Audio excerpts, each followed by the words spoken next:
உனக்கு சர்க்கரை நோய் என்ற வார்த்தைகளை கேட்டவுடன் நம்மில் பலருக்கு மனதில் வருவது இனி எதுவும் சாப்பிட முடியாது, வாழ்க்கை முடிந்தது என்ற தோற்றம்.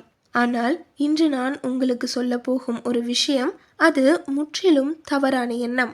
சர்க்கரை நோய் என்பது வாழ்க்கை முறையை மாற்ற ஒரு அழைப்பு, தண்டனை அல்ல.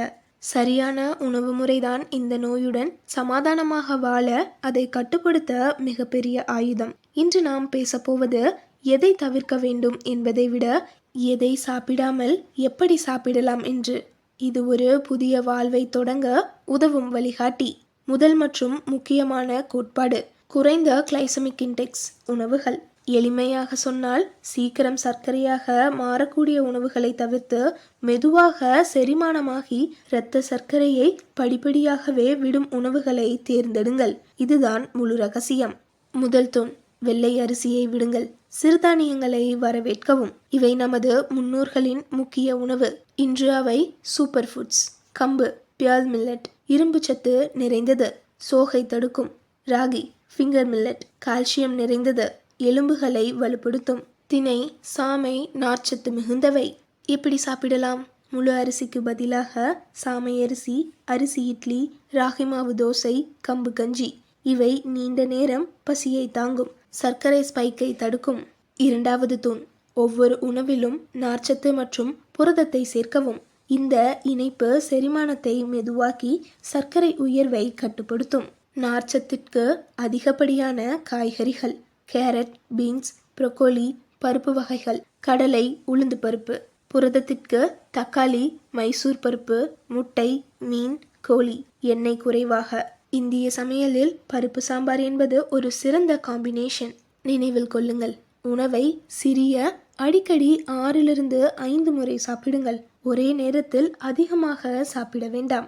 இப்போது நீங்கள் அஞ்சாமல் சாப்பிடக்கூடிய உணவு பட்டியல். முதலாவது, இலைக்கீரைகள். முருங்கை, புளியாக்கீரை, வாழைக்குருத்து. இரண்டாவது, கசக்காய்கள். பாவற்காய், கத்தரிக்காய், சுரக்காய். மூன்றாவது, வெங்காயம், பூண்டு.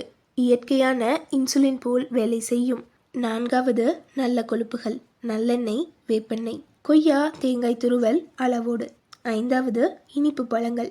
ஆப்பிள், பெரி, மாதுளம்பழம், கொய்யா. உடலின் நிலைப்படி அளவோடு. இப்போது கண்டிப்பாக தவிர்க்க வேண்டியவை. இவை நேரடியாக இரத்த சர்க்கரையை வானத்திற்கு எடுத்துச் செல்லும். முதலாவது, சுத்திகரிக்கப்பட்டது. வெள்ளை அரிசி, மைதா மாவு, வெள்ளை ரொட்டி. இரண்டாவது, சர்க்கரை பொருட்கள். மிட்டாய், கேக், பிஸ்கெட், சாக்லேட், பாக்கெட் பழச்சாறுகள். மூன்றாவது, பதப்படுத்தப்பட்ட உணவுகள். பீட்சா, பர்கர், பேக்கரி பொருட்கள். நான்காவது, சத்து குறைந்த பானங்கள். கோலா, பெப்சி, இனிப்பு தேநீர், இனிப்பு காஃபி. நமது சமையலறையில் இருக்கும் சில மசாலா பொருட்கள் இயற்கையான மருந்துகள். வெந்தயம், மேத்தி.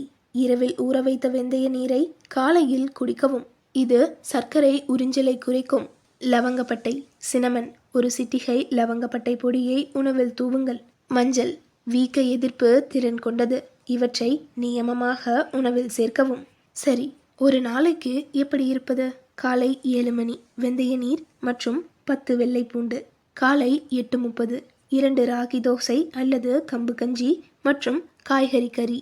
மதியம் 12:30 சாமை சாதம், பருப்பு சாம்பார் மற்றும் 2 வகை காய்கறி, தயிர். மாலை 4 மணி 1 கப் பச்சை தேநீர் மற்றும் கொய்யா அல்லது கொட்டைப்பருப்பு ஒரு சிட்டிகை. இரவு 7:30 மணி கம்பு ரொட்டி அல்லது முழு கோதுமை ரொட்டி மற்றும் காய்கறி சூப். முக்கியம், உணவுக்கு 30 நிமிடம் முன்னதாக ஒரு கிளாஸ் தண்ணீர். உணவோடு தண்ணீர் குடிக்க வேண்டாம். நாம் பார்த்த முக்கிய புள்ளிகள். முதலாவது, அரிசியை விட்டு சிறுதானியத்திற்கு மாறுங்கள். இரண்டாவது, உணவில் பாதி பிளேட் காய்கறிகளாக இருப்பது. மூன்றாவது, நார்ச்சத்து மற்றும் புரத இணைப்பு. நான்காவது, சிறிய அடிக்கடி உணவு. ஐந்தாவது, சுத்திகரித்த சர்க்கரை மற்றும் மாவுகளை தவிர்க்கவும். நீங்கள் உங்கள் உணவை கட்டுப்படுத்த முடியும், உங்கள் நோயையும் கட்டுப்படுத்த முடியும். இந்த வழிகாட்டி உங்களுக்கு பயனுள்ளதாக இருந்தால் வீடியோவை லைக் பண்ணுங்கள். இது உங்கள் குடும்பத்தில், நண்பர்களில் யாருக்காவது தேவைப்படுமா? அவர்களுடன் ஷேர் செய்ய மறக்காதீர்கள். உங்கள் சொந்த பயனுள்ள உணவு டிப்ஸ்களை கருத்துகளில் பகிர்ந்து கொள்ளுங்கள். ஆரோக்கியம் எல்லோருக்கும் உரிமை.